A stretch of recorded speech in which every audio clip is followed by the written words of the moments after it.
Welcome to New Life Live with host and founder of New Life Ministries, Stephen Arterburn.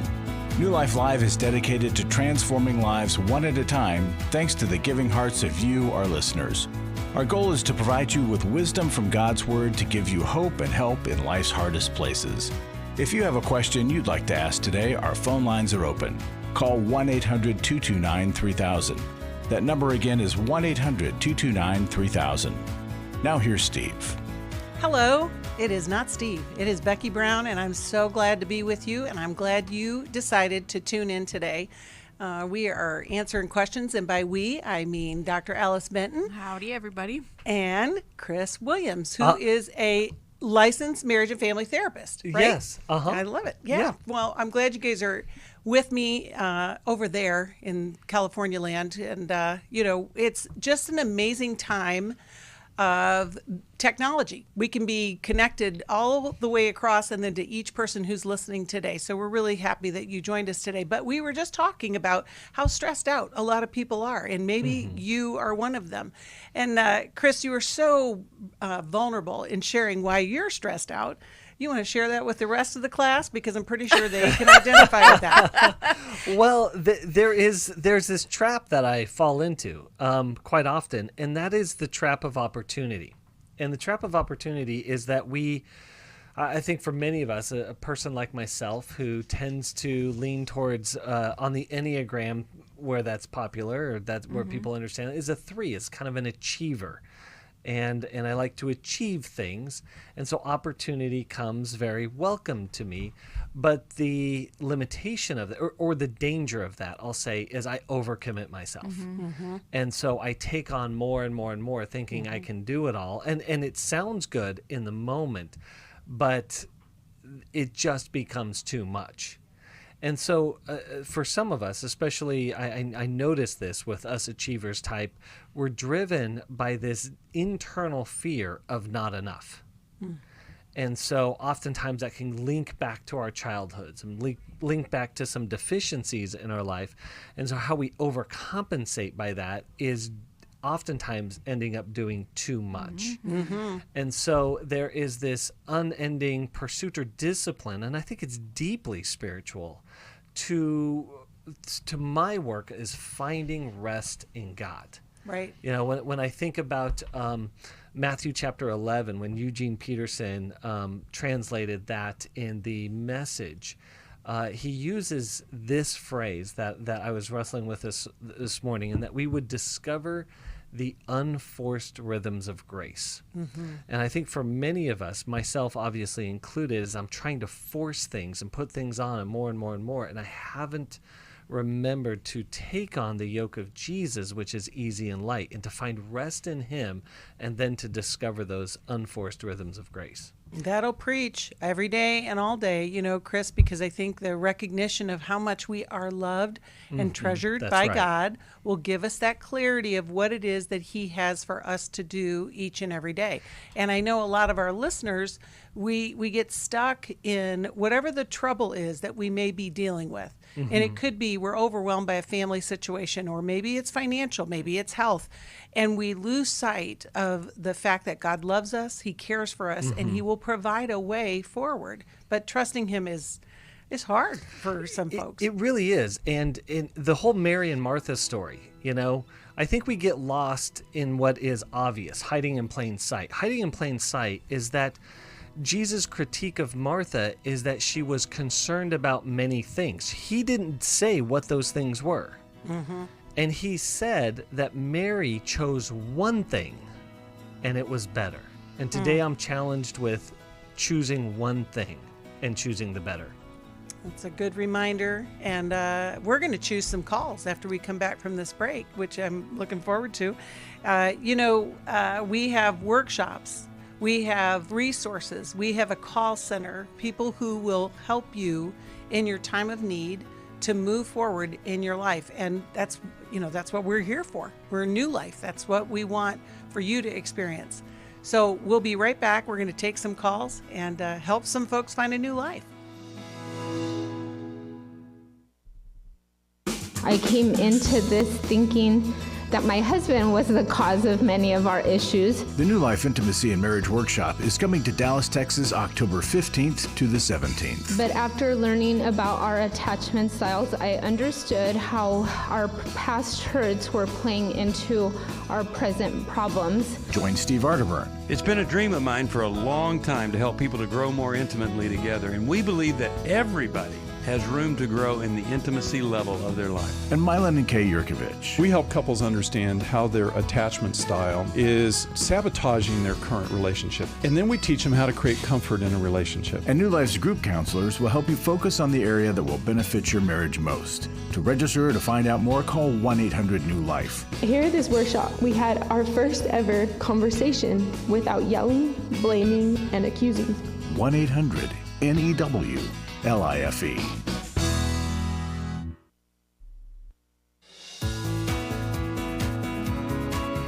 To find out more information about New Life or to order any of the resources mentioned on today's program, call 1-800-NEW-LIFE.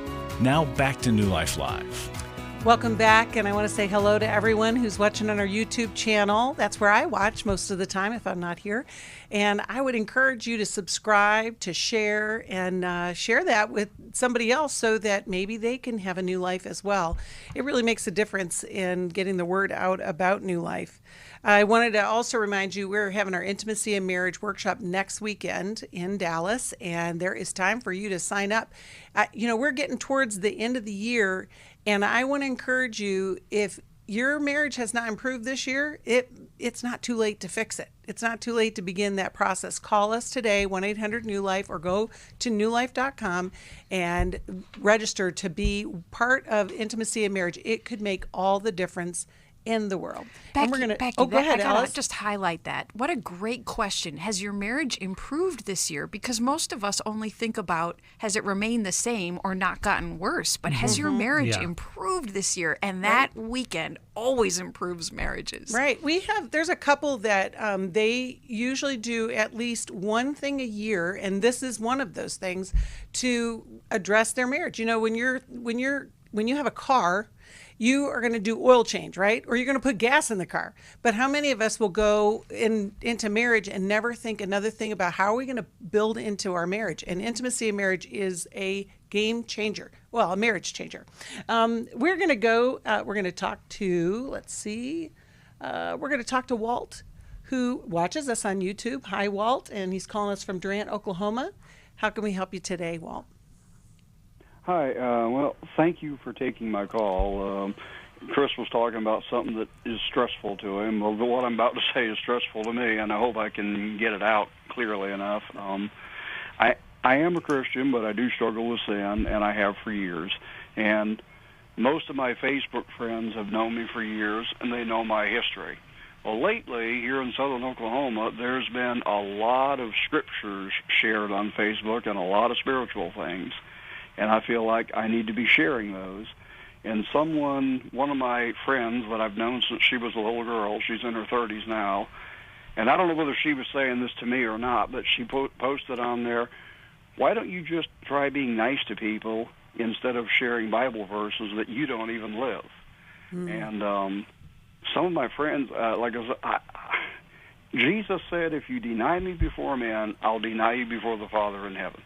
And there's also a scripture which says, my word shall not return to me void.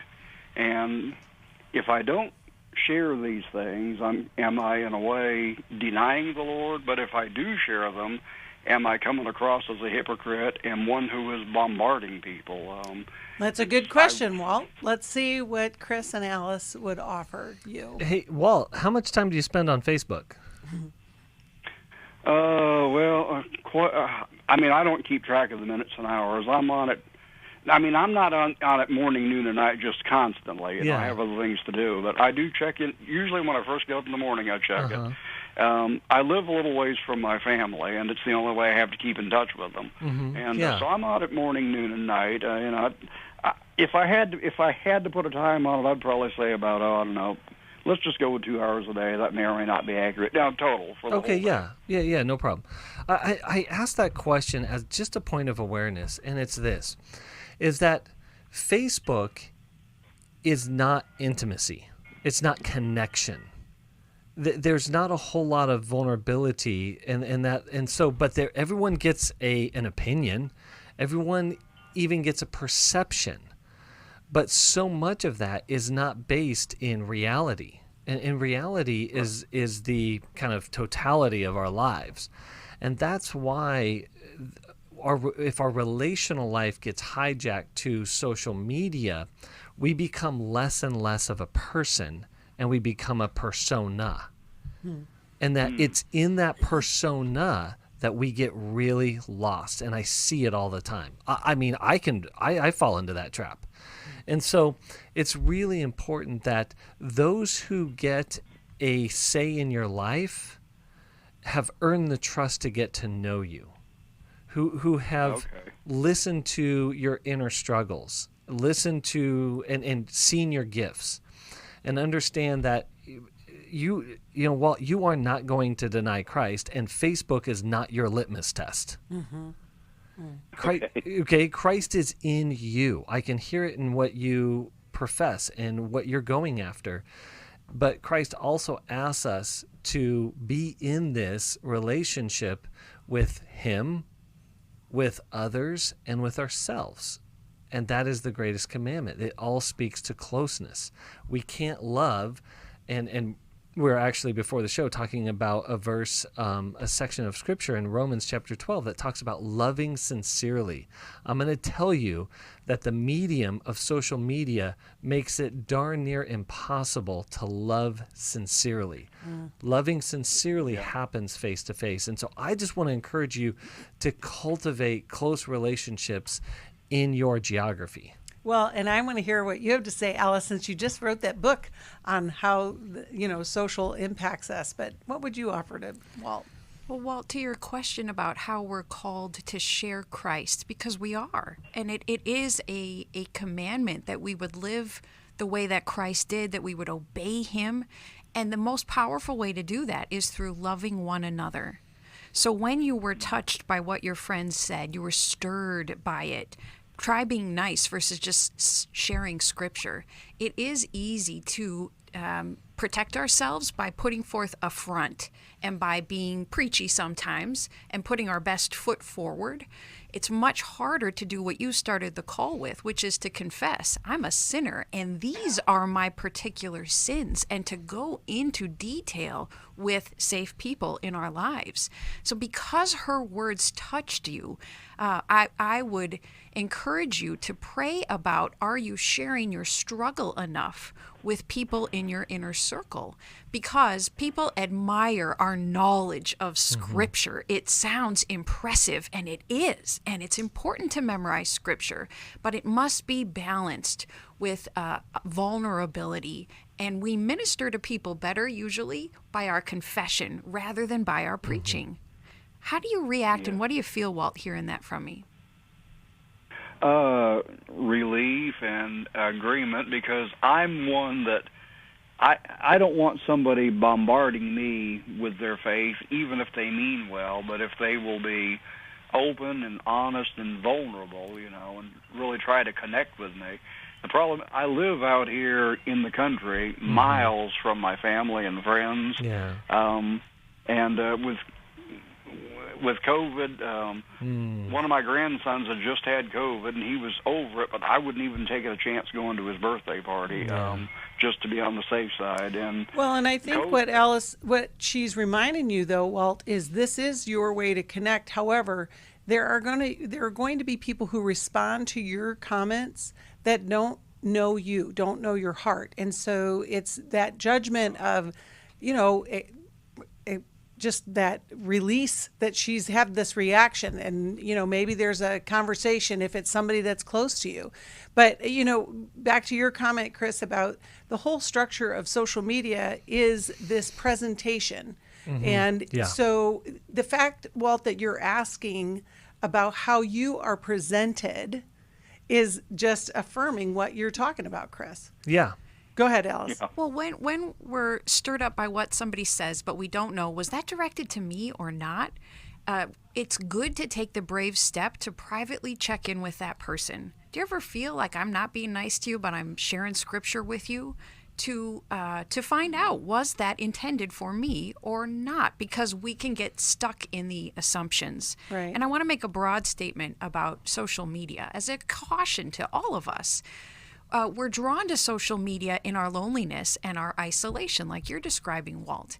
And we can experience some good levels of connection through social media.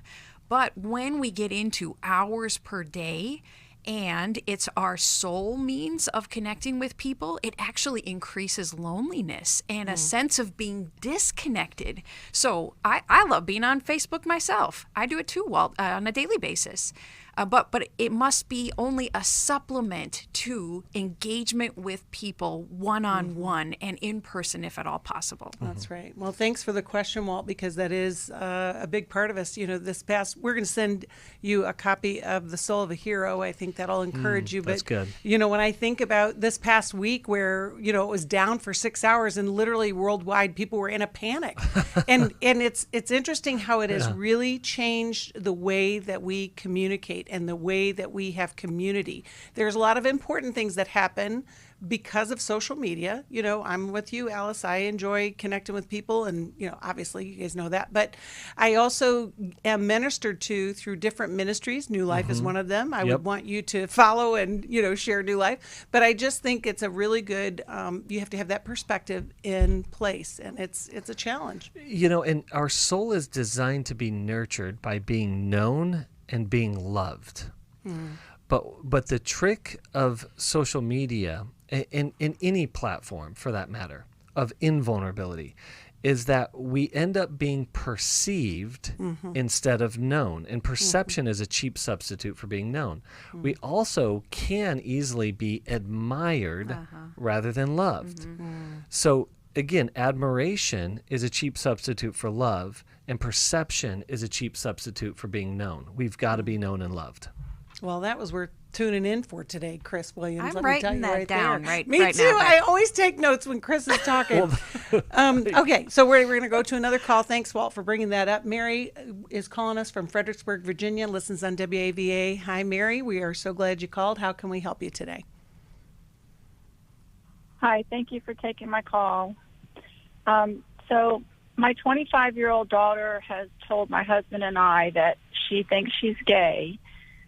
It was obviously very hard for her to tell us. She was very emotional at the time, and this is not what we want for her, and we're trying to figure out how we should respond. Okay. How did you respond at the time she told you? Well, we told her that we loved her, and to be honest with you, not much else was said. She left shortly after that. My other daughter, who I take it she had confided in her, was there as support. And since she's much more liberal than we are, we did not feel comfortable really discussing it very much with her there, because we felt like our comments that she would not like what we had to say. Mary, I applaud your pace, that you are being so slow about this and thoughtful and seeking counsel. The Bible really praises silence and how important listening is, and not being too quick to speak and too quick to react. Is your daughter, who is telling you that she thinks she's gay, is she a believer, and has she been a believer in her life? Well, she has been. Honestly, I don't know at this point in her life. We are Catholic, and we raised our family Catholic, and she does not go to church anymore. At one point, she was going to Life Point, and I was supporting that. Basically, I was open to her staying Christian, but finding another church if she was more comfortable in it. I'm going to interrupt because you've answered my question. Did she ask anything of you when she expressed she thinks she's gay? No, not really. I think she was relieved that we told her that we loved her. And does your husband have your same cautious approach to this? Yes. Although he's much less open about discussing hard, difficult topics than I am. Now, over the break, I want you to think about some of the difficulties that your daughter has gone through that might be adding to her questioning about her relationship with God, about herself and her sexuality. And I want you to think about one or two of the most impactful things, difficult things she's gone through that you might share with us on the other side of the break. I know, Mary, that there are a lot of parents that are listening right now who have had similar conversations and appreciate your vulnerability and your ability to pick that phone up and call for help. And so when we get back from the break, Alice and Chris will talk more about this. But, you know, it's part of life is these messy situations in families, and we can help.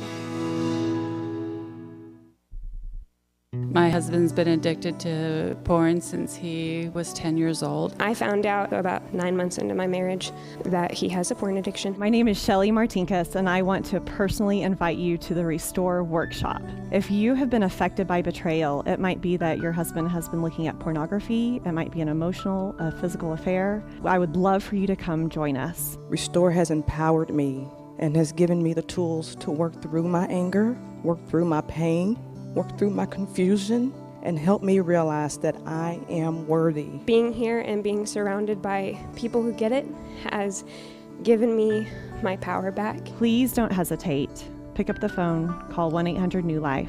I would love to see you there. The Restore Workshop is coming to Washington, D.C., November 12th through the 14th. To register or to find out more, call 1-800-NEW-LIFE or go online to newlife.com. Thank you, Restore. You have changed my life forever. Hi, this is Steve Arterburn, and for 30 years, New Life has been the most trusted name in Christian counseling. I'm an addict, and I'm trying to get God in my life again. You seem to be able to get to the crux of a problem quickly. Our Christ-centered treatment programs can help you break free to embrace all that God has for you and your family. I just want to thank you guys for bringing me to a relationship with Jesus. There really is help for marital problems, depression, addictions, panic attacks, and feelings of hopelessness. I came back with so many tools to help me prepare myself to fight this struggle and this battle that I have every day. You can start living again today, living the life God intended for you. Help is available at 1-800-NEW-LIFE. They did care, and they did follow up very lovingly, and it made all the difference in my life. Call us at 1-800-NEW-LIFE. Someone who cares is waiting at the other end of the phone. God can open the door to a better tomorrow right now. Just call us at 1-800-NEW-LIFE. 1-800-639-5433.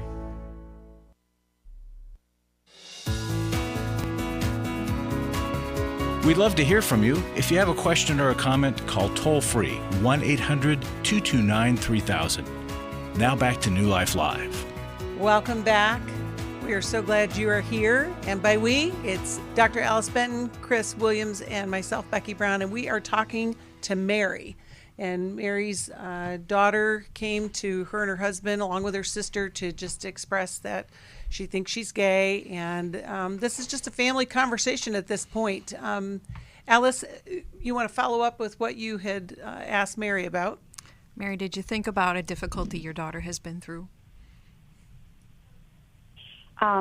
Yes, there are two things I can think of. So she has a speech fluency issue. She stutters, so that has been a lifelong challenge for her. And also, she had her first serious boyfriend in college, and that ended in what I gathered was a pretty bad breakup, although she really would not talk to me about it at the time. And in college, she started suffering from anxiety and depression, and just kind of distanced herself, closed herself off to us, although we continued to stay close and with visits and things. And then she did express an interest in seeing a counselor, which I supported. She went to a counselor at college, didn't care for that one. In the last couple of years, she's tried a couple different counselors and has finally found one that she says she likes. Mm. And is she in a relationship with a woman right now? Romantic relationship? Yes. Mm-hmm. That was one thing she said. She says she has a girlfriend. And I did encourage her to see a Christian counselor, and she wouldn't do that. She said she wanted to choose for herself. And does she want you to meet her girlfriend yet? She didn't say that, but I suspect that might be coming. Chris, what would you? Yeah, I just think that Mary, in these situations, you know, when your daughter is going down a path that you and your husband do not necessarily agree with or even are opposed to, it does become the question is like, what is most important for us here? Because there would be no question of like where you guys stand with her relationship with another woman, right? Right. Like that's crystal clear. Okay. So in that, it's like, how do we choose this going forward? One of the things I would encourage you to have a conversation with your daughter is that she may want your full acceptance right away. And that is not something that you may be able to authentically and with conviction offer her. And so I would ask that you would go back to her and ask her that, hey, this is really tough news, as you could imagine, for your father and I, and we need time to process this. What we'll hold to is what we committed to, and that is to loving you. But in this particular pathway that you're choosing, we need time to talk about how we are going to faithfully respond to it with our beliefs and our convictions, as well as our love for you. Because this is going to need time for you and your husband, as you've gotten this news, to be able to work this out and what it means for you and what it means for the relationship moving forward. What do you think about that, Mary? Well, I think that sounds good, but what I'm hoping for is that we don't necessarily have to accept it, but that maybe we can have some influence over her. Even though she is an adult, she is still our daughter, and we want to maintain a relationship with her, but I don't necessarily want her to continue down this path. Absolutely. And I think in that, not that the end goal is acceptance. The end goal is truth, right? And so in that, there is this tightrope balancing act, unfortunately, of really holding on to the relationship as well as being able to express your truth. Being able to express, hey, here is what we believe about this. We will love to influence you in this particular way, but the best that we can do is give you what our honest concerns are. Well, and can I throw a wrench in the works? Yeah. You know, I think the difference is actually, it's not just, it's acceptance. It literally is acceptance, not agreement. Yes, that's exactly right. And I think that has to be clarified, because, Mary, the goal for you to stay connected with her will be to accept that this is how she's choosing to live her life. You may not agree with it. Mm-hmm. It may not be anything part of what you want for her, but to know that she was vulnerable enough to bring that to you. Though your influence will end at the point of disconnection in the relationship. Now, you can't keep her, from doing whatever she's going to do. She's 25. But that vulnerability in relationship is so powerful in families. And there are a lot of families that get disconnected for lesser things because they can't accept that this is reality. And so there's a difference between acceptance and agreement. And I don't know if that's confusing the matter, but just throwing it in there.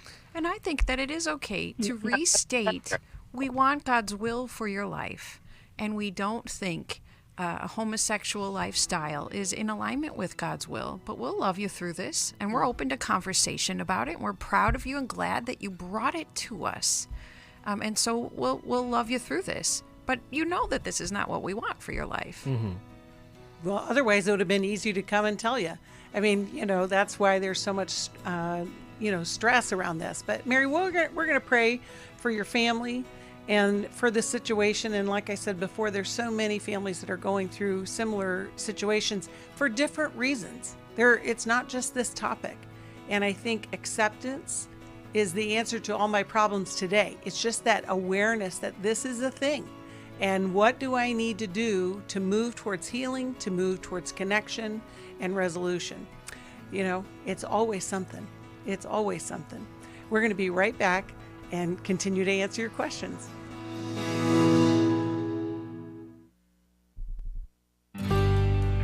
For most of my life, I've been dealing with an opiate addiction. Why is opioid addiction quickly becoming one of our nation's biggest killers?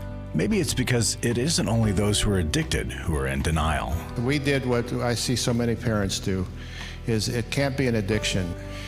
There's something medically wrong. It's impossible to solve a problem when you don't know what you're up against, and families will try to find any explanation except the one that will put them on the right path. Alcoholism and drug addiction is a family disease. It doesn't affect just the individual. If someone you love is abusing painkillers, know what you're up against. It's time to admit its addiction and seek treatment. Call us today at 1-800-NEW-LIFE. We have partner treatment centers around the country. Call 1-800-639-5433 or visit us online at newlife.com. We just made a decision. We will do whatever it takes. 1-800-NEW-LIFE. I was really living a very anxiety-filled life. I did go to Take Your Life Back. That's why I continue to support the ministry with the hope that not only am I helping my own situation, that I'm helping others as well. You can help New Life Live stay on the air by joining Club New Life today. When you sign up to support us monthly through Club New Life, we'll send you the New Life member thank you gift of the New Life Journal, 100 Days of Peace, 7 Ways to Choose Healing, Growth Has No Boundaries, a Restoration Bible, and a New Life grocery tote to hold it all. Plus, there are ongoing benefits, like access to the Club New Life video library, the monthly Club New Life CD or download, quarterly resources, free shipping on purchased resources, and discounts on workshops. Call 1-800-NEW-LIFE. That's 1-800-639-5433. Support Club New Life, and together we can help hurting people find help and hope in life's hardest places. Call 1-800-639-5433 to join Club New Life today.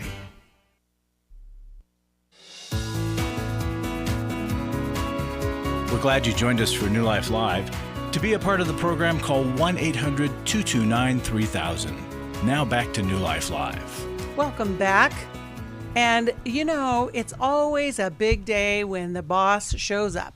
And we've got Larry Sonnenberg in the studio. And I'm so excited that you are going to bring us some encouragement about how the ministry is impacting other people's lives. Absolutely. That's what I live for. I know it. This came in the mail. It's a little card if you're watching. I don't make these up. I was listening to the broadcast today, and there was a request from Larry Sonnenberg as to why people do or don't give, to write and let him know why. We give. I've listened to the radio show for several years, and I choose to give because the advice is scriptural and practical. The hosts acknowledge real-life struggles and feelings we Christians have without sugarcoating the issues. Often the callers have problems that don't apply to my life, but the basic biblical principles are laid out in such a way that I can apply them to situations I'm dealing with. Your answers on forgiveness, trust, and reconciliation, all separate matters, have been most helpful over the years. Thank you, and she signs her name. But I just love the part that says, there's 2 words, I give. Of course you like those parts. Yeah, but you know, we so often come in here with testimonies and about these drastic changes in lives. This is just a regular drip of truth and goodness and grace. And it affects people and it changes them. So thank you guys for that. You know, God really has designed us for vitality. And yet we live on a planet with people and forces and things that are constantly working against us rather than for us. And here at New Life, it's music to my ears when we can help calibrate to the North Star of Jesus and his health and vitality. And even if we're moving the needle 1 degree, if you go 1,000 miles, 1 degree makes a huge difference. Yeah. Sure does. Sure does. So, well, and if you... Oh, go ahead, Larry. I was just going to say, so folks, if you can make a gift, excuse me, that would be incredible. Take it, Becky. I'm losing my mind. Okay, well, listen, in October, they're getting all choked up because of what it means for people to give. It makes a difference. That's right. So, you know, this testimony... This person said, I can't relate to the problems, but I give because I see how you help. And that's what we're asking for. And in October, for a gift of any amount, we'll send you Steve's new book, Understanding and Loving Your Child Who Smokes Pot. You know, because we need to help parents. We need to, make a difference. But we want you also to join Club New Life. It is that monthly giving that really sustains everything that we do here at New Life. And we just are so grateful for those of you who are part of Club New Life as well.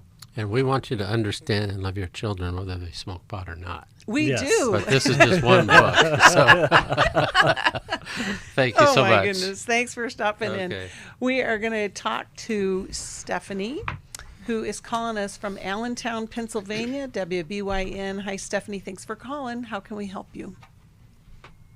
Hi, I'm here. Can you hear me? Yes, we sure can. Okay. Thank you for taking my call. I did try to call in yesterday, but my break time ran. Oh. I'm wrestling with a biblical response for my teenage daughter, and I'm hoping you can give me some direction. So just a quick background. My husband previously went to EMB in 2019, and I am way overdue for the Restore program. I actually just ordered another book and some CDs for myself, so a lot of that area and topic is very triggering for me. And here I am, my little girl, a teenager, so she's asking me questions. And I did not previously live a life of purity in my early 20s. I'm now married and seeing this whole new perspective, and being a Christian has brought a whole new viewpoint for me. So specifically last week, she asked me, and I just want to make mention that she's very closed off normally. So I was celebrating the fact that she came to me with her question, and I made her know how important that was and how much I appreciated it and valued that. However, I think I panicked. She's still my little girl, and her specific question was, she was worried that, I'm not sure how to say this, that self-exploration, she's obviously not intimate with anyone, but self-exploration, I think she was feeling guilty, I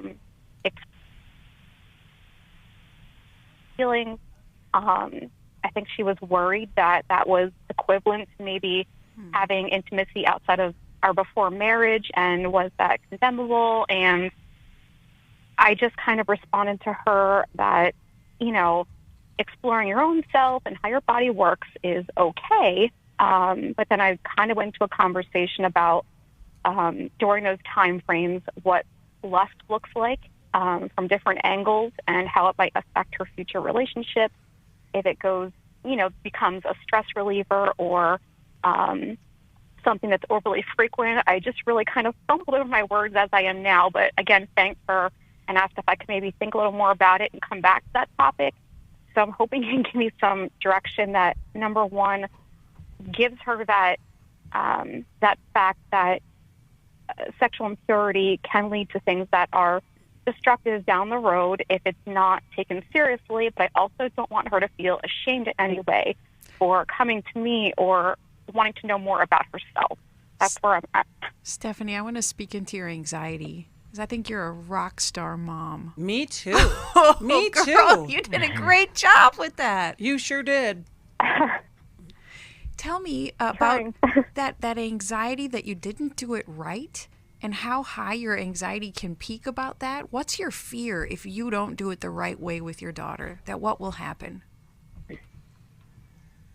I'm fearful. I don't have time to go into it, but she has been in counseling for the past year. She has a lot of trouble opening up. There's a couple things that have happened in her past that are stressful for her, and my biggest fear is that as she's asking to explore about herself, that maybe it's going to turn into a stress release, as it does for many teen men or women, and will become a habit that will affect her future. That scares me because I know how it affects us. And there's a different fear there in addition to that, which is if you don't handle this the right way as a mom, if you mess up in the way you're talking to your daughter, tell me about what will happen because you don't do this perfectly. Just that I'll steer her in the wrong direction. Yeah. Before you answer, Chris, I just want to say, as a mom, and, that fear is so true, Alice. Yeah. My daughter said to me one time, because I had a fear, not similar, but, that whole, if I do it wrong, I'm going to mess them up. I'm going to steer them in the wrong direction. Right. And she said, Mom, you're not that powerful. Right. And it made me think, if we are that powerful that we would steer them in the wrong direction, why wouldn't we take our power to steer them in the right one? I love your vulnerability, and I think you are a rock star as well. But Chris, let's hear from you. Well, I'm gonna actually start with a principle, because I worry about this issue as well. You know, how my kids and their experience, and even my parenting or my issues, especially vulnerabilities to depression, anxiety, addiction, all of these different things are going to affect my children. And I've just really learned this. I cannot prevent my children from their own sin struggle. To Becky's point, I'm not that powerful. What I can do, I believe, is two things, and what you've already done, which Alice was speaking to, is that you've provided a safe place for her to work that out. And I even appreciate you saying that like, I don't yet know, but let's go down this road together, and let's keep in mind that what we want more than anything else is health. Knowing that is the heartbeat of God's desire for us. Now, if my kids fall into one of these categories, in which they will, they'll struggle with their own. They'll have to work out their own sexuality in this incredibly overwhelming and confusing world today. But what I also want them to see and to witness is what recovery and health looks like. And so no matter what your problem is and the problem that exists, there is a solution. And here is your mom and your dad, or the people around you, mostly here is me as one parent, who has the what I can control is how I approach the unhealthy things in my life, and I pursue health. And so again, that you going to restore is probably the best thing that you can do for your daughter. Yes, it serves your daughter. And we do, Stephanie, we do bring in spiritual baggage from our sin behavior, that if we haven't worked it through and we haven't confessed it yet, it gives our children a spiritual inheritance, good or bad. And so the work you're doing on yourself and your own marriage and with your husband, it has a spiritual benefit or a spiritual detriment to your daughter. And that's the whole story of recovery, because the enemy will remind you of your past. And when you walk in freedom and recovery, you go, nope, that's not me anymore. And I think that's very important, to continue to work towards your freedom, because God has forgiven you. You've moved forward in your life, Stephanie, and that doesn't define you anymore. But you are a rock star mom. Thanks for calling in. You helped a lot of people today. I came into this thinking that my husband was the cause of many of our issues. The New Life Intimacy and Marriage Workshop is coming to Dallas, Texas, October 15th to the 17th. But after learning about our attachment styles, I understood how our past hurts were playing into our present problems. Join Steve Arterburn. It's been a dream of mine for a long time to help people to grow more intimately together, and we believe that everybody has room to grow in the intimacy level of their life. And Mylan and Kay Yurkovich. We help couples understand how their attachment style is sabotaging their current relationship. And then we teach them how to create comfort in a relationship. And New Life's group counselors will help you focus on the area that will benefit your marriage most. To register or to find out more, call 1-800-NEW-LIFE. Here at this workshop, we had our first ever conversation without yelling, blaming, and accusing. 1-800-NEW-LIFE.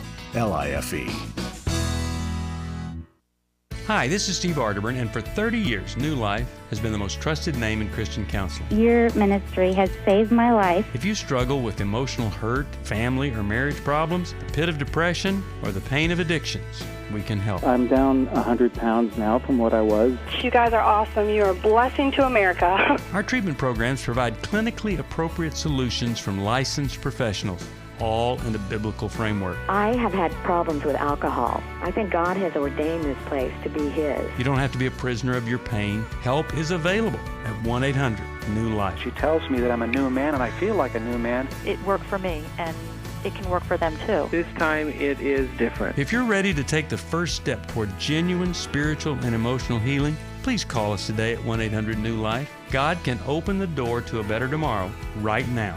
Call 1-800-NEW-LIFE. New Life. That's 1-800-639-5433.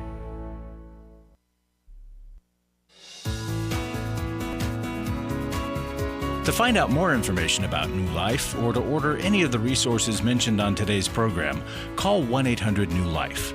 Now back to New Life Live. Welcome back. I want to say one more thing about that call that we just had with Stephanie, but you know, when I'm talking about those things in our past that we know that we've been forgiven of, that the enemy will still drive our relationships in those ways if we are not paying attention. That's why in recovery we talk about surrendering every day so that we're not shame-based in our life. And we've talked about it a couple different calls today, but Chris, you had some wise words as usual to say about this. What we end up doing is that we take our shameful past and we write other people's story with that. Because and it actually comes from a good place. And the good place is we don't want, especially our kids, to suffer in the same ways that we have suffered. Right. But the problem is that we end up authoring their story, and we don't allow Jesus to author their story, who is the author and perfecter. Now, we, to the point of vulnerability, we do appropriately, age appropriately, talk about our own struggles, talk about our own solutions, but again, most importantly, pull together in connection to keep moving forward, to find those sources of health and vitality that God has placed in our lives. That's right. And you know, one of those sources of health and vitality is the New Life app, which you can download at wherever you get your app store, and you can re-listen to the wise words of Chris Williams and Dr. Alice Benton at any time. And we would encourage you to download it so that, you know, so many times people say, I can't listen to the show anymore. Well, yes, you can. Download that app. You have a smartphone. Almost everybody does. And it's also a place where you can get resources like articles, tips. You can also connect to the website. It's free and another source of wisdom. And we just want to encourage you to do that. We're going to take our final call today. Oh, where'd she go? Well, we were going to take a call. I want you to talk a little bit more about that shame story that we live out of, Chris. And Alice, you can jump in at any time. Yeah, I think it's important, first and foremost, to be aware that we have a story. And here's something that's been the heartbeat of New Life, something that especially How We Love and Mylan and Kay have done a great job in bringing to our awareness, and that is how we've lived our lives shapes us to who we are today.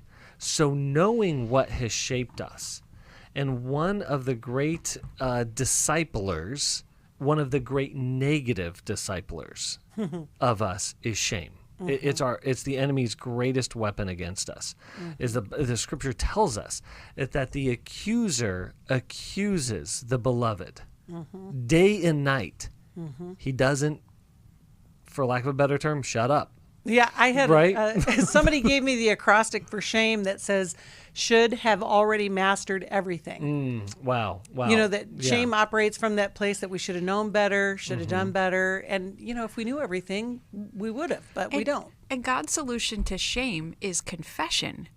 And I think parental confession to children can be miraculously healing when it's age appropriate and when we do it with the right motivation of humbling ourselves in our relationship with our own children and sharing that we have made mistakes and we have some even big sins in our life. I recommend going with headlines rather than details. But I think it's quite important for parents to share with teenage and adolescent and teenage children that we've been sexually imperfect in our paths, in our past too. Well, and that the struggle is real. And part of that is like, to take that a step further, is that the reason why confession is so important is because it leads to grace. Grace is the ultimate antidote of shame. Absolutely. You know, because in grace goes back to what you were talking about before, Becky, and that isn't agreement, but it is acceptance. I absolutely do not agree with so much of my broken history and past, but if I deny it, I'm only going to relive it. Instead of dealing with it and finding grace to do something new, do something different, to be, and most importantly, be something different. And shame causes us to hide. You know, in the 12 steps in recovery, we talk about that first step is we admitted that we were powerless over our addiction, our struggle, whatever that was. You know, shame says, don't tell anybody, because you are the worst of the worst. Yes. Grace says, come on out into the open. It's going to be okay. Yeah. And that's what we find in good, loving community. And like you said, Alice, as a parent, if you can, humble down and relieve them of thinking that they've got to do everything perfectly, knowing that they're not going to do everything perfectly, you're going to create a bond and a connection where they can come to you honestly with the struggles, just like Stephanie's daughter did. Some of my most poignant moments with my children have been my apologies and my admission of my mistakes in my relationship with them. And when I do that, it draws my children into me. They feel so close to me when I admit I hurt their feelings, I messed up, I didn't follow through with what I said I was going to do. And rather than having to live in fear of our parental mistakes, we can cling to God's promise that as we remain in relationship with Him, He will work even our mistakes for the good. And I see that in the healing of the apologetic conversations I have with my children. And I think that that's so good, Alice, because that is grace. And it teaches our children that they too can admit, and they're going to be okay, that they can be exposed and still be loved, and how powerful that is. And that, I think, is the point, is that can we bring that which is in the dark to the light? And so that what we now see can be dealt with well. That's right. And that I just want to wrap it up a little bit because we're going to end the show pretty soon. But I just wanted to say that's the God that we serve is able. He is trustworthy and He can help us. We started to talk about Romans 12, but we didn't get to it. But I just think about that one passage, Romans 12:12. It says, rejoice in our confident hope. Yeah. Be patient in trouble and keep on praying. And that's where the healing will begin. I want to encourage you, if you have not yet addressed those things that are troubling you, give us a call today, 1-800-NEW-LIFE. We'll connect you with a counselor. We've got some great workshops coming up.